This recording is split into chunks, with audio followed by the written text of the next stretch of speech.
Hi, I'm Luan Akin with Tagawa Gardens here in Centennial, Colorado, and with me is a tropical houseplant specialist.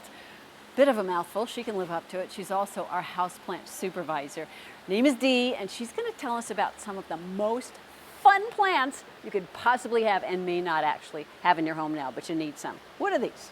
These are called Bromeliads.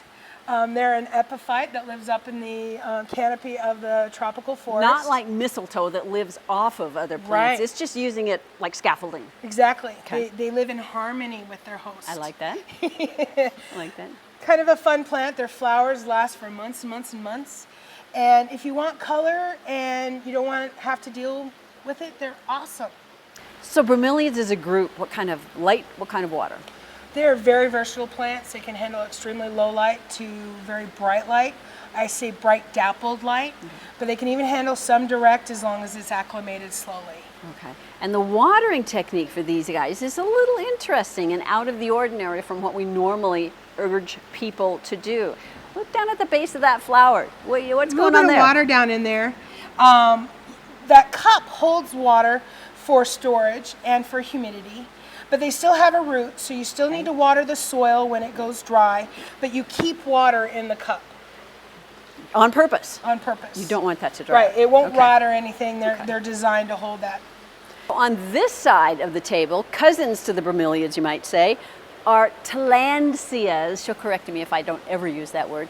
We know them as air plants. What great fun these are. They're so cool, and yeah, it's a misnomer, I guess you could say, because they have no root. And if they do have a root, it's just for grasping and holding on to the tree. But really they live off the humidity in the air, if not morning dew.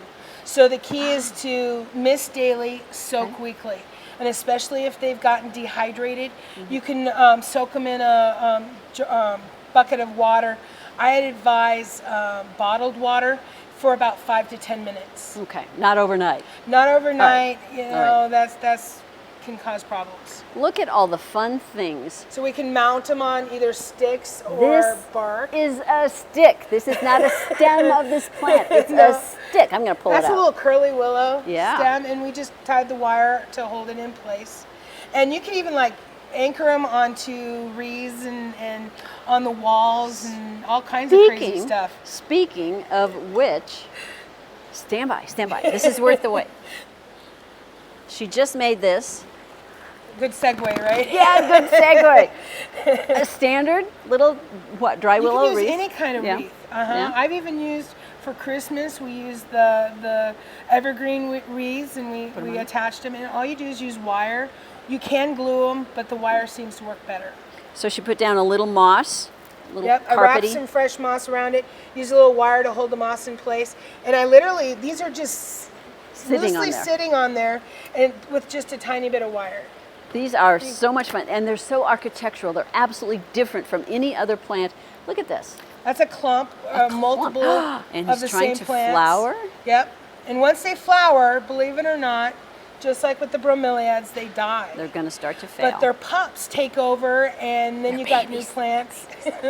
Babies, kikis. But yeah, they take over, and you got large clumps. Flowers, weird, wonderful kind of leafy growth, color. I really don't know what more you could want. Dee will be happy to tell you. So come see her, come see all of us at Tagawa's. We would be so happy to help you be green and grow. If you like this video, feel free to share it with a friend and come see us at TagawaGardens.com for more videos like this. You'll also find us on Facebook and Twitter.